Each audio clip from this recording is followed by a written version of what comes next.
ভোটের আগেই বলাগড়ে এক হোটেল থেকে 51,50,000 টাকা উদ্ধার করল বলাগড় থানার পুলিশ। হুগলি জেলা পুলিশের বলাগড় থানার নির্দিষ্ট গোয়েন্দা তথ্যের ভিত্তিতে বড়সড় সাফল্য পেল। গত 4 ফেব্রুয়ারি 2026 গভীর রাতে বলাগড় থানায় একটি স্পেসিফিক ইন্টেল পাওয়া যায়। সেই তথ্যের ভিত্তিতে বলাগড় থানার ওসি সোমদেব পাত্রের নেতৃত্বে একটি স্পেশাল টিম গঠন করা হয়। টিমে ছিলেন এসআই শুভজিৎ পাল, এএসআই বিশ্বনাথ দে এবং এএসআই MM হক সহ পর্যাপ্ত পুলিশ বাহিনী। গোয়েন্দা সূত্রে জানা যায়, বলাগড় থানার অন্তর্গত মা অন্নপূর্ণা হোটেল কাম বারে দুই ব্যক্তি বিপুল পরিমাণ নগদ টাকা নিয়ে কোনো অসৎ উদ্দেশ্যে একটি ঘর ভাড়া করে অবস্থান করছে। সেই তথ্যের ভিত্তিতেই পুলিশ সেখানে রেড চালায়। রেড চলাকালীন পুলিশ দুই ব্যক্তিকে শনাক্ত করে জিজ্ঞাসাবাদ শুরু করে। তারা নিজেদের নাম জানায় শুভজিৎ কুণ্ডু ও অগ্নিজিৎ কুণ্ডু, বাড়ি বাঁকুড়া জেলার শালবনী গ্রাম। পুলিশ জিজ্ঞাসাবাদের পর তারা স্বীকার করে যে তাদের কাছে প্রায় 41,50,000 টাকা রয়েছে। আন্ডার ভিডিওগ্রাফি অভিযুক্তদের নোটিশ দিয়ে ওই টাকার সোর্স ও এত বিপুল টাকা নিয়ে বলাগড়ে আসার উদ্দেশ্য জানতে চাওয়া হয়। তবে অভিযুক্তরা টাকার উৎস সংক্রান্ত কোনো সন্তোষজনক উত্তর দিতে পারেনি এবং কোনো বৈধ নথিপত্রও দেখাতে ব্যর্থ হয়। এরপর বলাগড় থানার পুলিশ তাদের ডিটেন করে থানায় নিয়ে আসে। এই ঘটনায় বলাগড় থানা বিএনএস অনুযায়ী মামলা রুজু করা হয়। মামলার তদন্তকারী অফিসার এসআই নিতাই ঘোষ পরের দিন অভিযুক্ত দুই ব্যক্তিকে 5 দিনের পুলিশ রিমাইন্ডারের আবেদন সহ মহামান্য আদালতে পেশ করেন। আদালত সেই আবেদন মঞ্জুর করে। পুলিশ রিমাইন্ডার চলাকালীন অভিযুক্ত শুভজিৎ কুণ্ডু জেরায় স্বীকার করে যায় যে 10 লক্ষ টাকাও সে ওই হোটেলের একটি কংক্রিটের তৈরি বেডের নিচে লুকিয়ে রেখেছিল। পুলিশ রিমান্ড পিরিয়ডে আন্ডার ভিডিওগ্রাফি সেই টাকাও উদ্ধার করে সেগুলি বাজেয়াপ্ত করে। অভিযুক্ত দুই ব্যক্তি ওই বিপুল পরিমাণ টাকার সোর্স বা উদ্দেশ্য সম্পর্কে কোনো নির্দিষ্ট তথ্য পুলিশকে দিতে পারেনি বলেই জানা যায়। পুলিশ সমস্ত ঘটনার তদন্ত শুরু করেছে। শুক্রবার সকালে এই নিয়ে বলাগড় থানায় এক সাংবাদিক বৈঠক করেন হুগলি জেলা গ্রামীণ পুলিশের DSP crime Abhijit Sinha Mahapatra. Police জানায়, এই ঘটনায় মোট 51,53,500 টাকা নগদ উদ্ধার হয়েছে। পাশাপাশি একটি 4 চাকা গাড়ি, একটি ল্যাপটপ, একটি টাকা গোনার মেশিন এবং 3টি মোবাইল ফোনও উদ্ধার করে পুলিশ। উদ্ধার হওয়া সকল জিনিসপত্র বাজেয়াপ্ত করে পুলিশ। Good afternoon everyone. আজ আমরা যে প্রেস ব্রিফটা করছি এটা একটা ইনফরমেশনের জন্য। সেটা হচ্ছে গত 4 ফেব্রুয়ারি নাইটে আমাদের কাছে একটা ইনফরমেশন আসে যে কিছু লোকজন আমাদের বলাগড় থানা জুরিসডিকশনের মধ্যে অন্নপূর্ণা বার কাম রেস্টুরেন্ট অ্যান্ড হোটেল আছে, সেখানে জমায়েত হয়েছে, যারা ওখানে প্রচুর পরিমাণে একটা টাকার ইলিগাল লেনদেনের একটা ব্যাপার চলছে এবং ওখানে আদার্স কোনো পারপাস থাকতে পারে। এই ধরনের একটা ইনফরমেশন আসলে আমরা সেটাকে ওয়ার্কআউট করি। ইমিডিয়েটলি ওসি বলাগড় সোমদেব পাত্র নেতৃত্বে একটা টিম ক্রিয়েট করা হয় এবং তার আগে একটা টিম পাঠিয়ে পুরো বিষয়টাকে রেকি করা হয় এবং ইনফরমেশনটা ইন্টেলটাকে ভেরিফাই করে নেওয়া হয়। ওখানে যাওয়ার পর টোটাল টিম আমার ওখানে প্রায় রাত 2:30 নাগাদ ওখানে পৌঁছে উপরে ওই 3তলা বিল্ডিংয়ের উপরে পৌঁছে জানতে পারে যে দুজন ব্যক্তি যারা ইন্টেলে ছিল তারা ওখানে অলরেডি একটা রুম ভাড়া নিয়ে সেখানে আছে। তো ইমিডিয়েটলি পুলিশ তাদেরকে ওখানে জিজ্ঞাসাবাদ করে, ওদেরকে নোটিশ দেওয়া হয় এবং কনফার্ম করা হয় যে তাদের কাছে কোনো আদার্স কোনো ইনফরমেশন বা আদার্স কোনো পার্টিকুলার অন্য কোনো পার্সন এখানে হাজির আছে কিনা তাদের সাথে কোনো করার জন্য। বাট ওখানে ভেতরে যাদেরকে পাওয়া যায় তাদেরকে নোটিশ দেওয়া হয় এবং তাদেরকে প্রপার প্রসিডিওর মেনে সার্চ করা হয়। সার্চ করার পর তারা জানায় যে তাদের কাছে 41 লাখ রুপিজ আছে।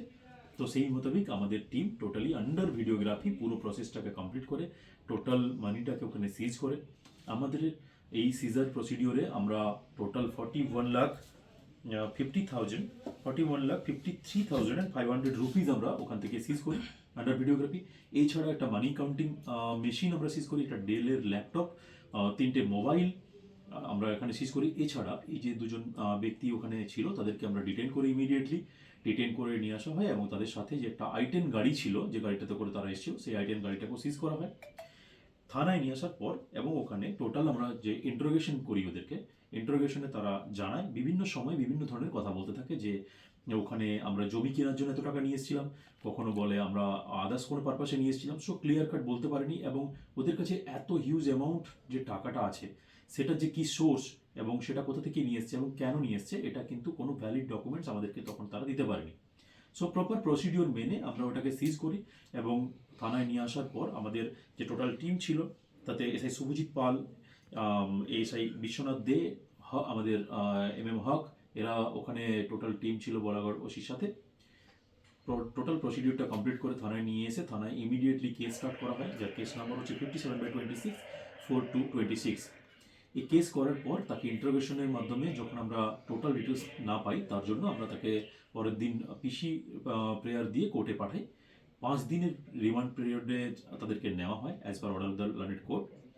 এই 5 দিন যে রিমান্ড পিরিয়ড আছে তাতে এসআই আমার যে আইও ইনভেস্টিগেটিং অফিসার আছে নিতাই ঘোষ, তাকে ইন্টারোগেট করে। ইন্টারোগেশন করার মাধ্যমে এই পিসি পিরিয়ডে জানা যায় যে ওখানে যে ঘরটা উনি ভাড়া নিয়েছিলেন সেখানে যে ওদের কমপ্লিট মেড বেড আছে তার ভেতরে উনি আরও 10 লাখ টাকা রেখে দিয়ে এসেছিলেন, যেটা উনি কিন্তু যে একিউজড আছেন তিনি কিন্তু সেটা বলেননি। টোটাল 2 জন অ্যারেস্ট আছে আমার। তো ওখানে তাদেরকে পিসি পিরিয়ডে নিয়ে যাওয়া হয় এবং আন্ডার ভিডিওগ্রাফি ওই 10 লাখ টাকা সিজ করা হয়। তো সর্বমোট আমরা এখনো পর্যন্ত ওনার কাছ থেকে 51,53,500 আমরা টোটাল সিজ করেছি পিসি পিরিয়ড এবং ডে অফ কেস মিলিয়ে। এই মুহূর্তে আমরা যেটা জানতে চাইছি বা চেষ্টা করছি তাতে আমরা দেখছি যে এই টাকার টোটাল সোর্স কি, এই এত হিউজ পরিমাণ টাকা নিয়ে বলাগড়ে এখানে তারা এসেছিলেন কেন এবং ওনাদের কি মোটিভ ছিল, কি উদ্দেশ্য ছিল, এছাড়া এর সাথে আরো কোনো কেউ কানেক্টেড আছে কিনা। এরা কোথাকার? এর নাম এবং ডিটেলস হচ্ছে শুভজিৎ কুণ্ডু এবং তার ভাই অগ্নিজিৎ কুণ্ডু। এরা বাঁকুড়ার শালবনি থেকে বিলং করে, বাঁকুড়ার সদর। এদের প্রাথমিক জিজ্ঞাসা করে কিছু জানা গেছে কি কারণে আসা হয়েছে? আমি আপনাকে বললাম যে প্রাথমিক ইনিশিয়ালি যখন কনফার্ম আমরা ওকে কোশ্চেন করি তাতে ওরা জানায় যে ওরা ওখানে একটা জমি কেনার জন্য ছিল। পরে বলে যে এই টাকার সাথে অন্য টাকার লেনদেনের ব্যাপার একটা আছে, অন্য কোনো কারেন্সির সাথে এরা লেনদেন করার চেষ্টা করছিল। সো এটা ক্লিয়ার নয় এখনো পর্যন্ত ওদের পারপাস কি ছিল এবং সোর্স অফ ইনকাম হিসেবে, মানে ওই টাকার যে সোর্সটা, মানিটার যে সোর্স, সেটা তারা এখনো কনফার্ম করতে পারেননি আর কি এখনো। ঠিক আছে স্যার, থ্যাংক ইউ। এদের বয়স মোটামুটি 33 years and 22 years. Sujit Kundu 33 years and Ognijit Kundu 22 years. Sir, ভোটের আগে এরকম টাকা পাওয়া যাচ্ছে, এটার কোনো পলিটিক্যাল কানেকশন আছে কি নেই, কি মনে হয় আপা? আমরা পুলিশ রিমান্ড পিরিয়ডে ওদেরকে নিয়েছি as per order of the learned court. আমরা সমস্ত অ্যাঙ্গেল খতিয়ে দেখছি, আমরা ভেরিফাই করার চেষ্টা করছি। এর সাথে এখন কি আছে আর কি নেই সেটা ইনভেস্টিগেশনের মাধ্যমে জানা যাবে। আমরা ডেফিনেটলি আপনাদের আপডেট করবো। বর্ধমানেও স্যার 2 দিন আগে এরকম একটা ঘটনা হয়েছে। হ্যাঁ, লিঙ্ক আছে কিনা বা আদার্স কোনো এর সাথে আরও কেউ জড়িত আছে কিনা সেটা ভেরিফাই করছি। তারাও স্যার বাঁকুড়ার লোক। দেখুন, আমি বললাম না, স্টেজটা আমাদের একদম ইনভেস্টিগেশন যে স্টেজটা আছে সেটা একদম ইনিশিয়াল স্টেজে আছি আমরা। সো এখনই এই ধরনের কোনো ক্লিয়ার কাট মন্তব্য আমি করতে পারছি না বা ইনফরমেশন আমি আপনাকে দিতে পারছি না, but I will definitely try to update you. Bureau report, Hooghly Times. Good afternoon, everyone.